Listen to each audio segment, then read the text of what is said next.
ЗУ Скопје слави 100 години постоење надвор од ЕАЗа, далеко од друштвото на Европската мрежа на зоолошки градини и аквариуми, бидејќи не ги исполнува потребните услови и стандарди за грижа на животните. Во моментов се згрижени околу 500 животни. Има над 100 видови кои живеат во домови стари над 50 години.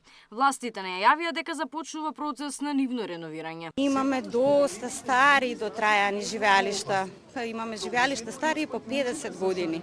Можете да замислите што се тие претрпеле. И земјотреси, и поплави, и пожари, и среќи и несреќи. Ќе почнеме прво да ги реновираме по старите живеалишта, тие, пример, како живеалиштето за мечката што е. Сепак таа е наша автохтона и треба посебно да се грижиме за низе. Асоциацијата од која што за жал пред неколку години не изфрли и ќе дадеме се од себе, сакам тоа да го истакнам во јавноста, за да ги подобриме впечатоците таму, но и да видат дека ги менуваме работите, за да се вратиме повторно во ЕАЗа, со што би се отворила и можноста за да обезбедиме нови видови на животни. Директорката вели дека се задоволни со бројките на посетеност. Имаме животни на кои што особено сме горди, како што се лемурите, патасите, па дури пингвините, каде што значиме за едни од зоолошките градини каде што во голема бројка се размножуваат. Најверојатно им одговара нашата клима. Слоницата Даела, нилскиот коњ Буцу и морските лавови се најголема атракција за најмладата популација. Але, кој е твоето омилено животно?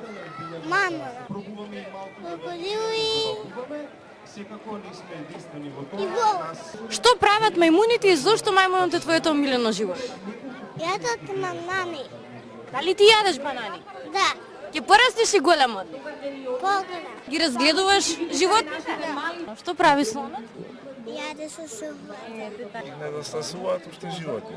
Зоолошката градина во Скопје го загуби статусот во ЕАЗа поради неисполнување на меѓународните стандарди за благосостојба на животните, честите промени на раководните позиции и недостигот на стручен кадар. Големо влијание зашто не сме дел од оваа организација и поради тоа што животните често угинуваат. Случајот со колење на коњите во 2022 година, како и појавата на птичји грип подоцна, кој го нарушија кредибилитетот на оваа институција.